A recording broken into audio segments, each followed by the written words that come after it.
Bum, bum, bum. Howdy, Coach. Hey, how we doing, Andrew? I'm well. Good to see you. You too. Seen a lot of you.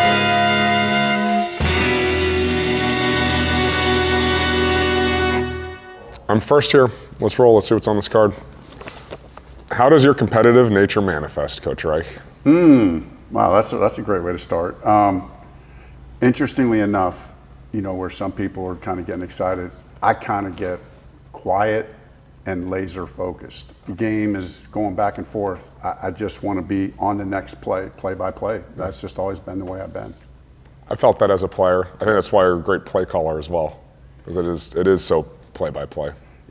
All right, let me get you with one.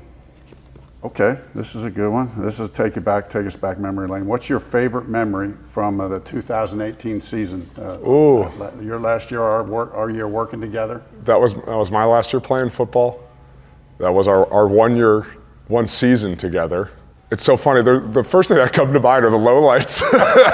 a loss that ends the year. We lost a game 6-0, like a proper baseball score in Jacksonville in November. That one's hilarious to me. Favorite memories: we were 1-5 and got back from New York after losing to the Jets. Yeah. And we turned it around, but something about that week of practice and the something's got to change, and what changed was a focus and a commitment to just getting better and trusting our process, a recommitment to that. It wasn't like it changed it. And there was the last game of the season against the Tennessee Titans, the regular season, which was really a playoff game before the playoffs, right? They flexed it to Sunday night. That was.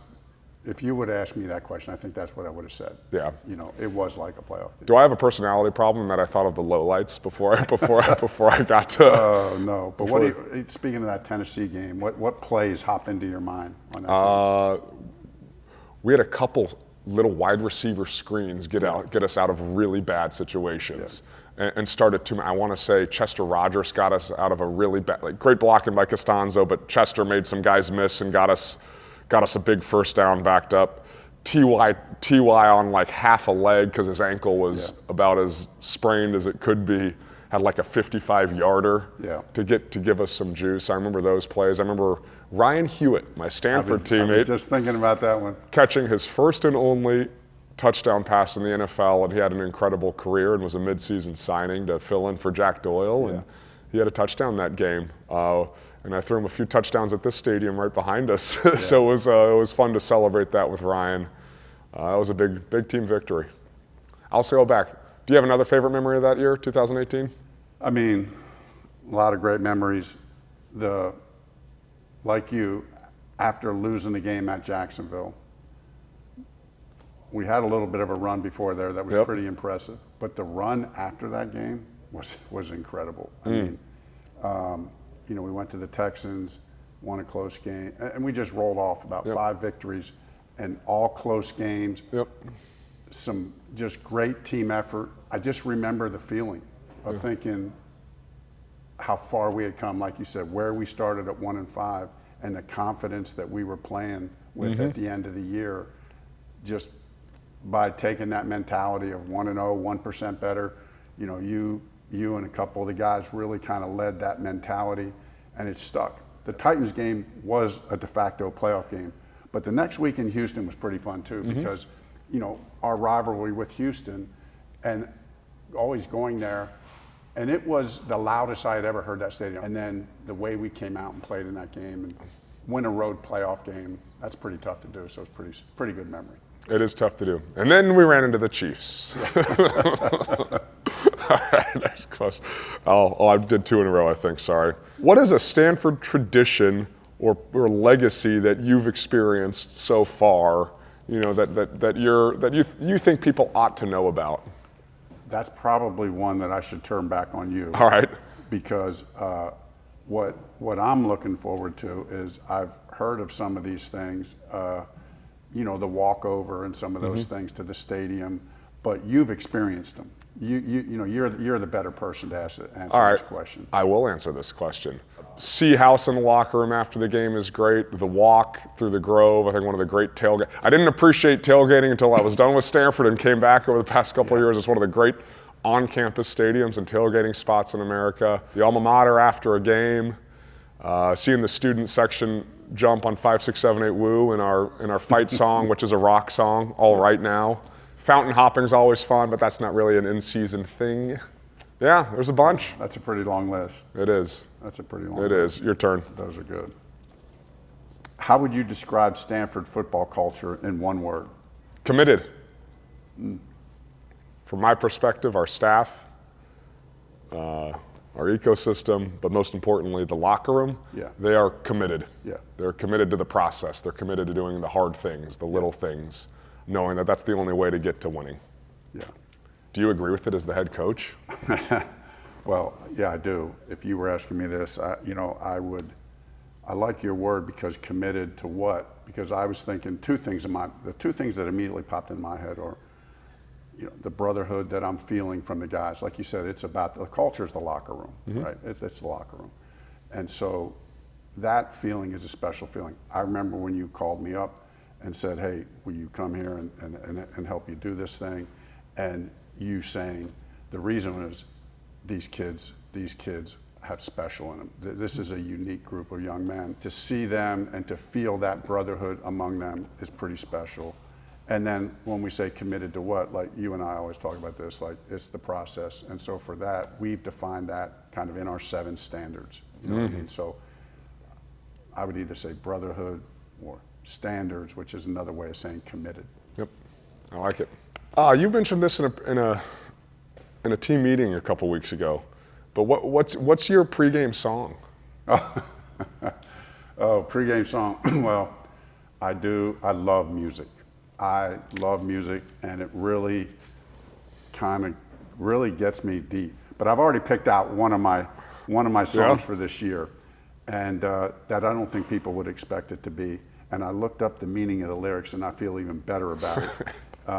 And it's AC/DC, Back in Black. Yeah, good. And right, classic 70s in my era anyway.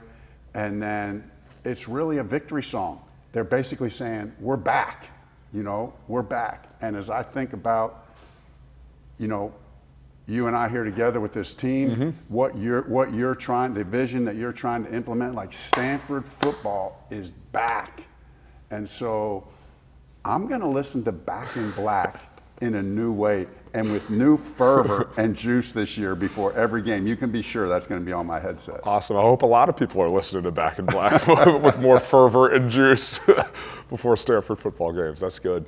I am curious if I have pregame music in this role as a GM. I had the same core. I mean, I'm so routine and rhythm, centric when it came to preparing and playing ball. Basically, the same core playlist from high school that I'd listen to through college, and I'd add songs here and there to it as I went. And one of the songs that I very much enjoyed listening to, Hollow Moon by my favorite band, AWOL Nation, that made it into my playlist. Maybe, a few years before I retired, that I enjoyed listening to. All right, let's keep going. I'm changing this question. The question is, what's one game you wish you could replay and why? But I'm changing it to, I've always wanted to ask you about this game in January of '93, Buffalo Bills versus the Houston Oilers, largest playoff comeback in NFL history. And you were starting. What was that like? I mean, because you led a pretty good comeback yourself in the playoffs. The best part about that is, like, when you're down by 32 points, it takes the whole team. Like, this isn't, like in other sports, one guy can just get hot and take over.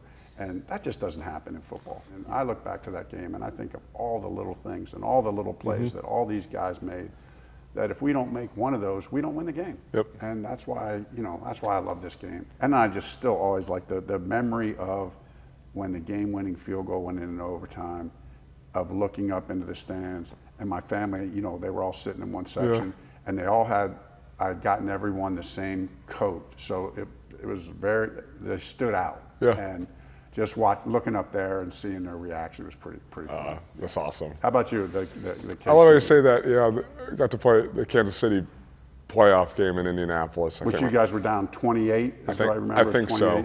and we sort of would claw back, and then I'd throw another interception, and I'd claw back, and I'd throw another interception, and it's like we were down 28 in like the third. I agree with you. There's so many little things that have to go your way, including misfortune on the other side of the ball. No doubt. And on the other, like the Chiefs, injuries started piling up on them at the wrong place at the wrong time. That football is a funny game like that, right? Yeah. But a Robert Mathis strip sack, like that stands out forever because that's what Robert did as I was growing up watching the Colts, and I got to be part of big Robert Mathis strip sacks. But T.Y. got hot like that and was just running real fast, and that was fun. Those are fun games. Yeah. All right, last one. Last one. Good one. Good one to end on. Who's had the biggest influence on your life outside of football? My father. Oh yeah, I can see that. My dad. There's a Neil Young song, the old man, take a look at my life. I'm a lot like you were. And that came on the radio as I was, driving somewhere recently. And I was like, oh gosh, like I played football like my dad. I played quarterback like my dad. My dad retired after 5 years. I retired earlier than people thought, as you very well know. He got his law degree. I already got master's education.